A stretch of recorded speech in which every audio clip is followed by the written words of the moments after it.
Hey everyone, I hope you're having a great day. This is Tanner. I'm here to talk to you and give you 10 tips to increasing your health and helping you lose some excess weight. So, number one tip, this is the first thing I do in the morning, the very first thing before I have any water. I will go to the bathroom and I will scrape my tongue with a tongue scraper and brush my teeth. Now you may be wondering, why would he do that? Aren't you supposed to brush your teeth after you eat food? Well, if you didn't know this, during the night, while your mouth is closed and it's a very dark, wet space, you'll start actually creating bacteria in your mouth. Now, often when you wake up in the morning and have a lot of water, you'll be drinking all that bad bacteria into your stomach, and that can mess with your overall gut balance. So, what I recommend doing is just getting up and brushing your teeth and scraping your tongue. Now, if you have never scraped your tongue, it is something that is pretty inexpensive. It's $10 for a tongue scraper. You can just go to, any pretty much any health food store or, like a Whole Foods, a Sprouts. They may even have them at Walmart. I haven't really looked at Walmart or Ingles or anything like that. But go get yourself a tongue scraper and try it out. You'll be surprised by how much stuff you get off your tongue in the morning. I actually get more gunk off my tongue in the morning, even after I brush my teeth the night before, um, that morning than all day. So it's very important that you scrape your tongue and brush your teeth. That will help. Once again, that will help with your gut balance. Number two, avoid toxic hand sanitizers and soaps. Now I know they are being pushed on us right now to kill the virus and make sure you don't have any virus on your hands. Now you can still use sanitizers and you can still use soaps, but be careful by which ones you're using. The majority of mainstream hand sanitizers and soaps are actually terrible for your body. They've been shown, the idea of them is to kill bacteria, right? The problem is that they'll kill all the good bacteria first, then your body's left with no good bacteria on your hands, and then all that's left is the bad bacteria. Now, some of the bad bacteria may die. It's often that the bad bacteria has more resistance to these sorts of things, especially when we use them all the time, and they can actually start to build a resistance to antibiotics and other things like that from using these hand sanitizers and antibacterial soaps all the time. So avoid these if you can. Try to purchase a healthy form of sanitizers. There's ones made with essential oils, and those ones are much more healthy for you. Next, let's look at number three: eating fermented foods. So the first two I talked about is staying away from bad bacteria and keeping the good bacteria in. Eating fermented foods can help you do sort of the same thing. Fermented foods often have really good bacteria in them, and that's why they're so great for you. So the more times you eat pickles, the more time you eat sauerkraut, kombucha works. I would try to avoid the caffeine. There's one called Kavita, which has no caffeine and there still has the same idea where they have really good healthy bacteria for your gut. Now the reason why bacteria is so beneficial to your gut is it helps you break down your food and give you the nutrients that you need. You may be eating healthy food, but if you don't have the right bacteria in your stomach, and most of us do not, most of us have a balance of 85% bad bacteria to 15% good, which should be the opposite of 85% good to 15% bad. If you don't have those good bacteria in your stomach, you won't be able to actually digest that food and make it work to your best advantage. And that's the main reason why we're eating food in the first place, right? Is for the nutrients. So that brings me on to my next point. Number four, eating organic whole food. Why is eating organic whole food important? Though there's a couple of reasons here I'm going to cover. First off is they do not have the toxins in them. They do not have the pesticides, the fungicides, the herbicides. They do not have the color additives, the chemical flavoring additives. They do not have the preservatives. These things are all toxic to your body. Now, the way that toxins work in your body is usually they'll get filtered through your liver or your kidneys. Now, the problem is when your liver or kidneys are overrun with toxins, which the majority of our bodies are, our toxic loads are so high that our livers and kidneys can't deal with them. So they'll start spitting them back into the body. Now the body's smart and knows that these toxins will be very harmful to our body, so they'll start creating fat to store the toxins in. This is why you can see so many people getting obese with the amount of toxic food that we're eating. So organic's important not only for the toxic food or to reduce toxins, but also because of the nutrients it has in it. So they did a study where they took one organic lettuce head and compared it to one non-organic lettuce head. They found out that if you would have to eat 10 non-organic lettuce heads to get the same amount of nutrients as one organic lettuce head. That's a huge difference. And no one's going to be eating 10 non-organic lettuce heads. But you still need that nutrients. And the reason why nutrients are so important, not only does your body function off these nutrients, but when you are hungry, the reason why your body is signaling that you're hungry is because it wants those nutrients. So let's say you just eat chips only for your meal. Have you ever noticed that when you do that, you're still extremely hungry? You still have that urge to eat something? It's because your body still wants the nutrients. And so getting those nutrients right away, instead of eating things that are nutrient deficient, will actually help you from overeating, which is extremely important if you're trying to lose weight and become healthier. Next thing we're looking at is exercise. Exercise is important. Now you don't have to go to the gym and work out for an hour, okay? Especially if you haven't been exercising regularly, I do not recommend doing that. I recommend just staying at home and doing 10 minutes of jumping jacks, push-ups, sit-ups, do squats, do those kinds of things, body weight exercises that you can start small with.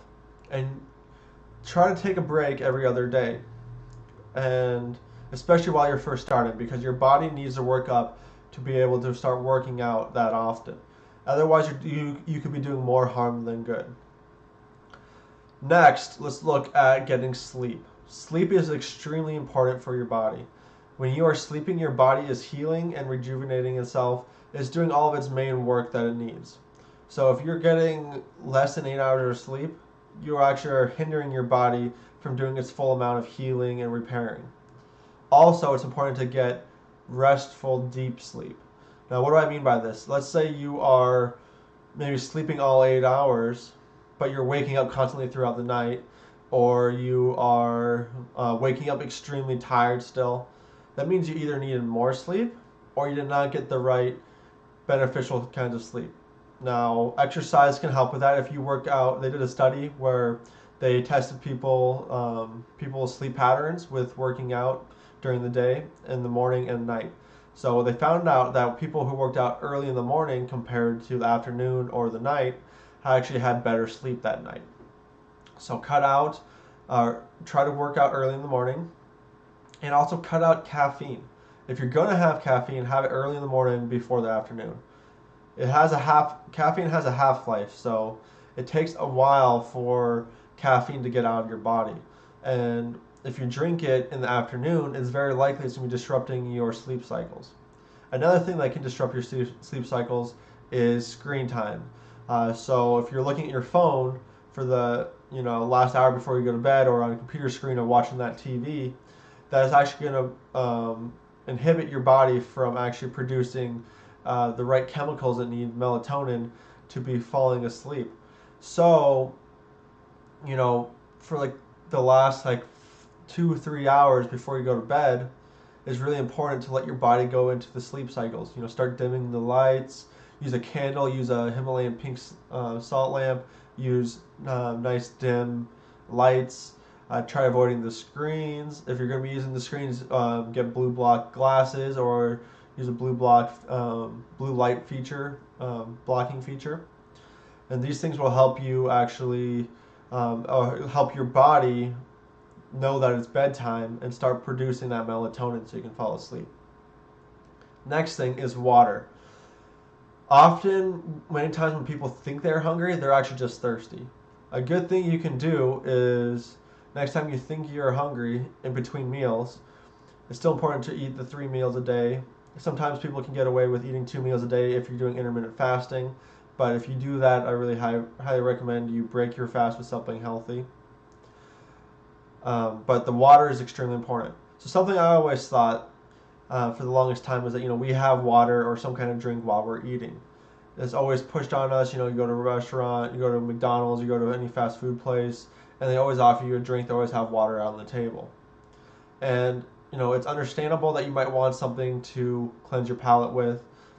The problem with drinking a lot of fluids while you're eating is it actually dilutes your stomach enzymes and your stomach acid, which actually can reduce the amount of nutrients you get, because those things are perfect at breaking down your food. And we want to be able to break down our food as much as possible so we can get all the nutrients we can out of it, and so your digestion works better. Often, many times people are constipated and things like that. So think about not drinking as much water during your eating periods. You can have a little bit just to cleanse your palate, or if you're thirsty. What I usually try to do is I have all my water in between my meals, and 15 minutes before, I try to have 15 minutes between when I last have my water and when I start eating. So that way my body can start building up that digestive process. Now, if your stomach's empty from the meal before, mostly empty, and you have actually like a glass of water 15 minutes before you start eating, it actually will help boost the amount of acids and stomach enzymes in your stomach. So that can be very helpful as well.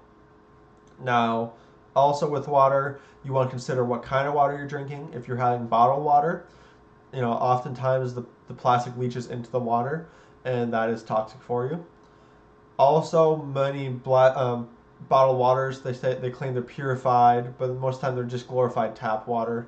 And you may be wondering, what's wrong with tap water? I've been drinking tap water my whole life. Well, there's chlorine in it, and they say it's safe in small levels, and it won't kill you, but it definitely won't make you any healthier. It's definitely not going to help your toxic load in your body. There's also, depending on where you live, there's fluoride. I know when I lived in Parker, Colorado, there was no fluoride out into the water. I checked. You can go just type in, Parker, Colorado water supply, and it'll tell you what they put in the water. See if yours has fluoride or chlorine, and then that determines what kind of filtration system you need. Then there's also a lot of things that don't get filtered out, that can't get filtered out. There is, pharmaceutical drugs that get flushed down the toilet. There is other kinds of drugs like cocaine and other things like that that get flushed down the toilet and stay in our water supply. So you actually may be drinking some of that and getting that into your body. And there's other small toxins, depending if you have soft water, hard water. Those things also, heavy metals and things like that can also be found in your water. So you may be wondering, what do I do for my filtration system? I just use a simple water filter, and it just gets out the chlorine and some of the other things in it. And then actually what I do after that, I filter it through that water filter. It's like $20, and the filters are not very expensive. And then I actually put it into a water distiller. The water distiller, even after I fill it all out, the water distiller is good for getting out fluoride. It can't get out chlorine, otherwise I would just use the water distiller by itself. But it can't get out chlorine, so because it gets, actually, if you didn't know what distilling is, it actually boils the water, and then that water turns into water vapor and gets condensed back into water again. So everything that doesn't boil off gets left behind, and and chlorine gets boiled off and will go right into your water again. So that's why I use the other filter first. And so even after I filter it with the other water filter, after I distill it, there is a layer of gray and brown gunk left on the bottom of the water distiller. It's very gross, and makes you realize how much just stuff that you don't want to be drinking is in your water. And it smells terrible, let me tell you what. So I'd look into getting a water filter. There are water filters that can do more than taking out chlorine, and they can take out some fluoride too. They are more expensive. That's why I went with a distiller option. And now if you do use a distiller, make sure you think about what kind of nutrients or minerals you're going to put back into the water, because water is not just there for quenching your thirst, it's also there for providing some nutrients you might need. So what I do is I use Celtic sea salt, which is very good salt, very good for adding nutrients. I just put a little sprinkle of water in my salt in my water bottle to add the nutrients and flavor back into it. It also keeps the pH of the water at a better level compared to just straight distilled water. Okay, and also something else to consider is what kind of water is in your shower. You can get a water filter for your shower as well, because if you didn't know this, when you're taking a shower or you're washing your hands or anything like that, that water is actually going onto your skin, and your skin absorbs a lot of the water and the minerals and other things, the toxins inside that water into your skin, because your skin absorbs a ton of water. I think it's about 70%. Okay, supplements. Now I know many people take multivitamins, and the men's multivitamin, the woman's multivitamin, and the emergency stuff. You also got to think about what these vitamins are made of. Oftentimes these vitamins are artificially created. So what's happened is the scientists have identified, vitamin C, and they got one part of it, citric acid is usually what you'll see in parentheses after vitamin C. What the scientists have done is found a way to chemically make citric acid, so that way it's cheaper for them to make and put into your vitamins. The problem with this is that the vitamin is actually much more complex than just citric acid. And so that's why I recommend using supplements or just getting all the nutrients from your food. So what you can do, the nutrients that I might recommend are fish oil. Fish oil is really important to get, omega-3s, omega-6s, and help lubricate the body. You want to look at where you're getting your fish oil from, because a lot of the ocean is toxic from spillage and pollution and things like that. You can do some research into that, or you can always message me to see what brands I use if you don't want to go through the trouble of that. There's also kelp, which comes from the ocean. It's important to know where your kelp comes from. The reason why kelp is good is because it provides iodine to your body. Iodine is really good for detoxing those heavy metals out of your body. And a lot of these things is about reducing the toxic load on your body, because toxins, like I said before, get forced into fat, and that's how we get more obese, and then we're just holding on to a bunch of toxins within our body and those fat cells. Another one I use is from the sea as well, or from lakes, spirulina. It is actually a algae that has tons of beneficial vitamins inside of it. And these are full vitamins that are not created by man, so your body can digest it. Other artificial vitamins, they just end up coming out through your pee because your body couldn't absorb them. Okay, another one is surrounding yourself with positive influences. Now, this one might sound a little bit odd as well, but when you're around positive influences, other people who eat healthy, other people who are taking their health seriously, and it's important to know that you can use something like podcasts, you can use something like positive imagery, you can read positive books, listen to positive videos of people on YouTube, like this one, talking about this stuff, because your subconscious mind, which is the part of your mind that uses this information to determine what tribe it's in. Now, I haven't really talked much about this. I don't want to get too much on a rant. But depending on what tribe you're in, and depending on what your subconscious mind is trying to work for, you'll find it easier or harder to make these changes depending on what's surrounding you. So that's why surrounding yourself with positive influences is so important, because making these changes will become much easier when you're surrounding yourself with these positive influences. Next is detoxing. Detoxing is very important to get all the toxins out of you. So many of us have such a high toxic load, and we have a lot of fat molecules to store those toxins. Now, if you have a lot of toxins in you, you've never detoxed before, it's very important to slowly detox. Just taking some of the steps before these ones, that's why I put this one last, can be helpful just to start detoxing slowly. Once you've done these other ones for a couple months, you can look into a detox where it's a little bit more serious. And the reason why I say this is because if you get flooded with these toxins, um, your body, you might get very sick.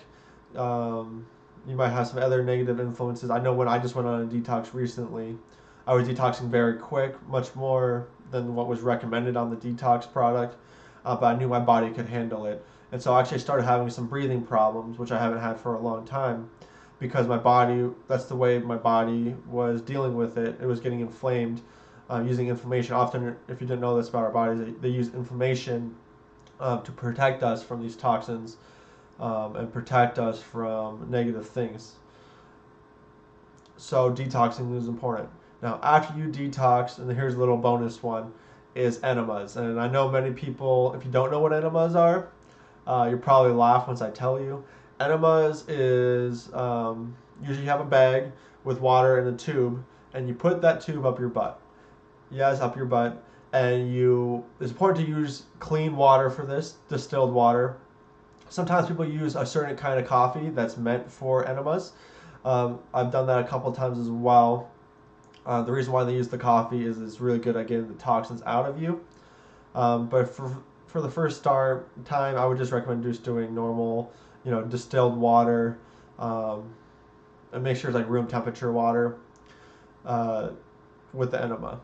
Now, enema kits are not very expensive. I think they're like 20 to 40 bucks. Try looking at getting some BPA-free enema kits, silicone ones or something like that, and use the enema. The reason why enemas are really good is because the water goes into your colon and actually fills up into your intestines and everything like that, and it can help clear out your body from the toxins. Because often once we detox, those toxins get stuck into our intestines and our colon and stuck on the sides. So the first time I did a detox, I got all kinds of gunk out of me. I was surprised. But it's very important to do this because otherwise those toxins will end up getting absorbed back into your body and you'll have to do the same thing over again. So here's some of the things you can do. I really recommend giving some of these a try. If you have any questions about them, feel free to email me. I'll list my email down below in the description.